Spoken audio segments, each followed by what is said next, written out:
प्रधानमंत्री नरेंद्र मोदी आज राजस्थान के दौरे पर राजस्थान में इसी वर्ष विधानसभा के चुनाव होने हैं। प्रधानमंत्री नरेंद्र मोदी ने पुष्कर के ब्रह्मा मंदिर में पूजा अर्चना की। प्रधानमंत्री ने सेवा, सुशासन और गरीब कल्याण के सफलतम 9 वर्ष पूर्व होने पर अजमेर में आयोजित रैली को संबोधित किया। प्रधानमंत्री ने कहा कि आज पूरी दुनिया में भारत का यशगान हो रहा है। आज दुनिया के बड़े बड़े विशेषज्ञ बोल रहे हैं कि भारत अति गरीबी को समाप्त करने के बहुत निकट है। आखिर ये बदलाव आया कैसे? इसका जवाब है सबका साथ, सबका विकास। साथियों, कांग्रेस की गलत नीतियों का सबसे ज्यादा नुकसान अगर किसी को उठाना पड़ा तो वो देश के छोटे किसान हैं। छोटे किसानों की जरूरत पर, छोटे किसानों की मदद करने पर कांग्रेस ने कभी ध्यान नहीं दिया। ये भारतीय जनता पार्टी है जिसने पहली बार छोटे किसानों की मुश्किलों को समझा, उनकी परेशानी दूर करने की कोशिश की। हमने छोटे किसानों के हितों को ध्यान में रखकर पिछले 9 वर्ष में कृषि बजट में लगभग 6 गुना वृद्धि की है। 6 गुना वृद्धि।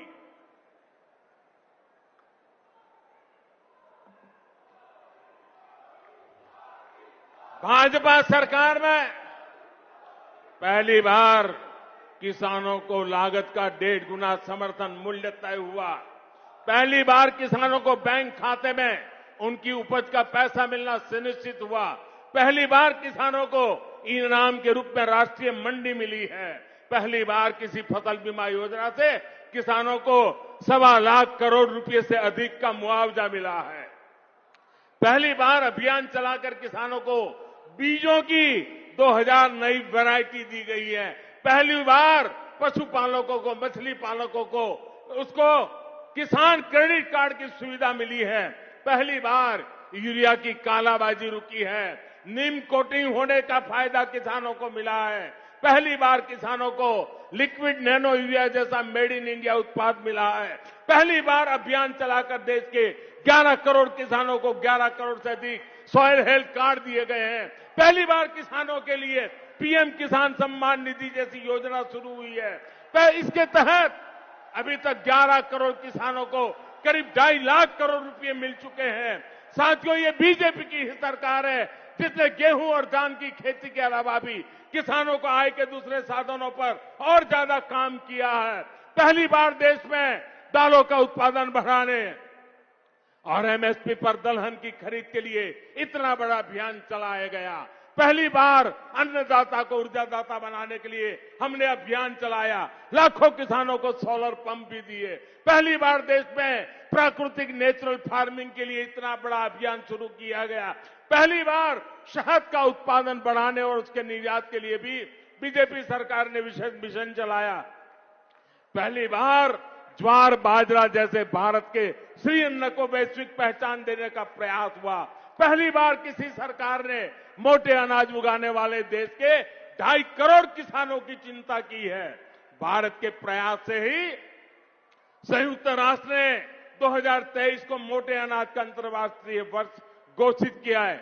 इन सब का फायदा यहां राजस्थान के किसानों को हुआ है, इस क्षेत्र के किसानों को हुआ है।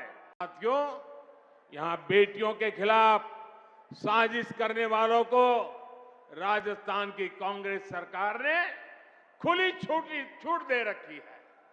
कांग्रेस सरकार को बेटियों की सुरक्षा की, बेटियों के हितों की परवाह नहीं है।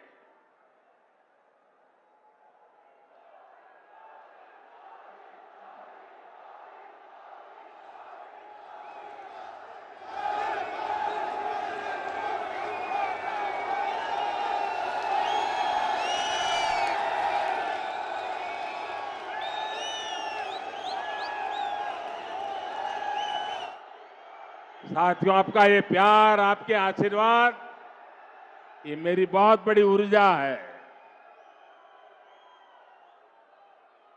मैं बड़े संतोष के साथ कह सकता हूं कि बीते 9 वर्षों में बीजेपी सरकार ने माताओं, बहनों, बेटियों के जीवन चक्र से जुड़ी हर समस्या पर ध्यान दिया। गर्भावस्था के दौरान शिशु को पौष्टिक खाना मिले, इसके लिए हमने मातृ वंदना योजना चलाई। महिलाओं के बैंक खाते में पैसे भेजने शुरू किए। शिशु का जन्म अस्पताल में हो, हमने इसके लिए भी अभियान चलाया। बेटी को कोख में ही ना समाप्त कर दिया जाए, इसके लिए बेटी बचाओ बेटी पढ़ाओ जैसे जन आंदोलन शुरू किए। बेटी जब बड़ी होकर स्कूल जाने लगे तो शौचालय ना होने की वजह से कुछ स्कूल ना छोड़े, इसके लिए करोड़ों शौचालय बनाए। बेटी की शिक्षा जारी रहे, इसके लिए सुकन्या समृद्धि योजना में इतना ज्यादा ब्याज देने का काम किया। बेटी बड़ी होकर कुछ अपना काम कर सके, इसके लिए बिना गारंटी मांगे लोन देने वाली मुद्रा योजना शुरू कर दी। मां बनने के बाद भी अपनी नौकरी जारी रख सके, इसके लिए मातृत्व अवकाश में वृद्धि की। बेटी अगर सैनिक स्कूल जाना चाहे तो उसके लिए हमने सैनिक स्कूल के द्वार खोल दिए। बेटी अगर सेना में अफसर बनना चाहती है तो तीनों सेनाओं में हमने बेटियों के लिए नए रास्ते बना दिए। आज बड़ी संख्या में हमारी वीर बेटियां अग्निवीर में भर्ती हुई हैं, नौसेना में नाविक भर्ती हुई है। गांव की बहनों को कमाई के अवसर बढ़े, इसके लिए 9 करोड़ बहनों तक सेल्फ हेल्प ग्रुप का विस्तार किया और सहायता को भी दोगुना कर दिया। बेटी को रसोई में धुआं सहना ना पड़े, इसके लिए उज्ज्वला का गैस कनेक्शन दिया। बेटी को पानी के इंतजाम में परेशान ना होना पड़े, इसके लिए हमने हर घर पाइप से पानी देने की योजना शुरू की। बेटी को अंधेरे में ना रहना पड़े, इसके लिए हमने सौभाग्य योजना से मुफ्त बिजली कनेक्शन दिया। बेटी पैसे की कमी की वजह से अपनी बीमारी छिपाए नहीं, इसके लिए हमने उसे आयुष्मान कार्ड की ताकत दे दी। बेटी का घर भी, संपत्ति पर भी अधिकार हो, इसके लिए पीएम आवास घरों में उसे संयुक्त भागीदारी दी।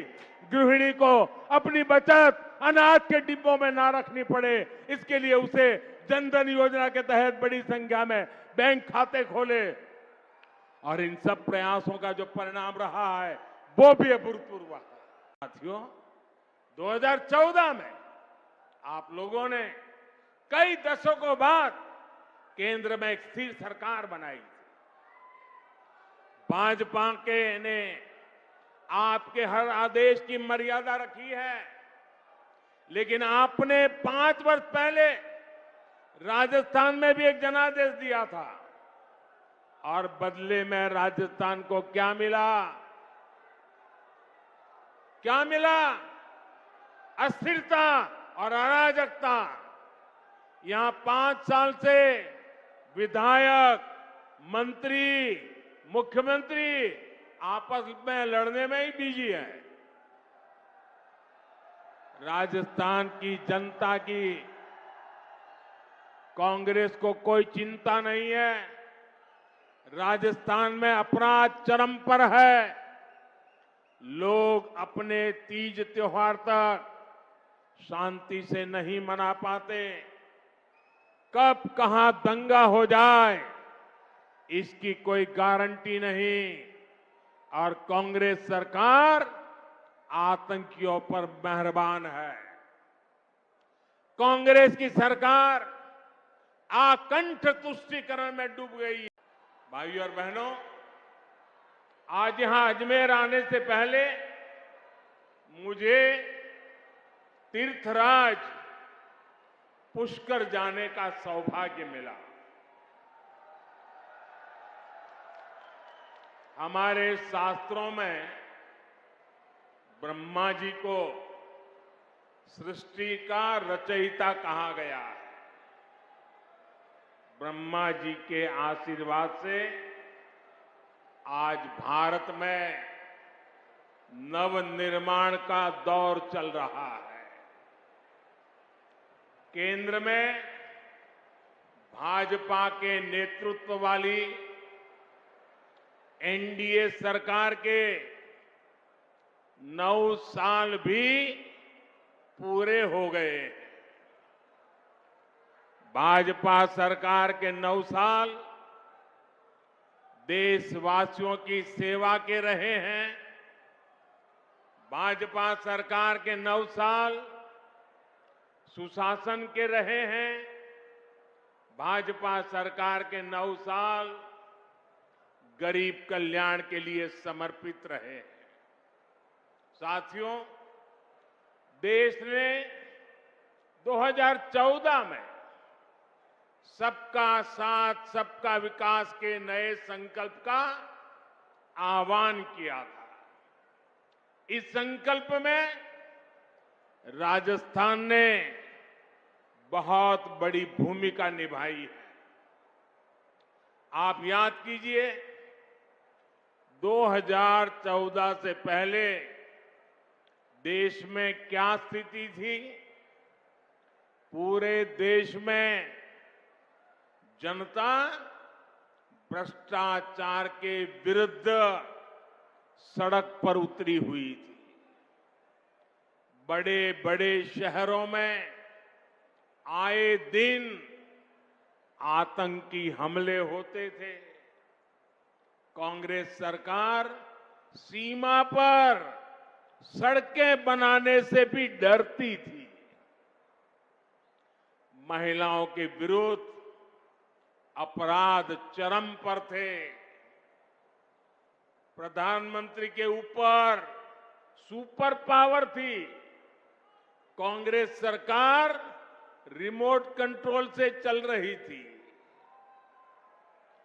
निर्णय होते नहीं थे, नीतियां चौपट थी।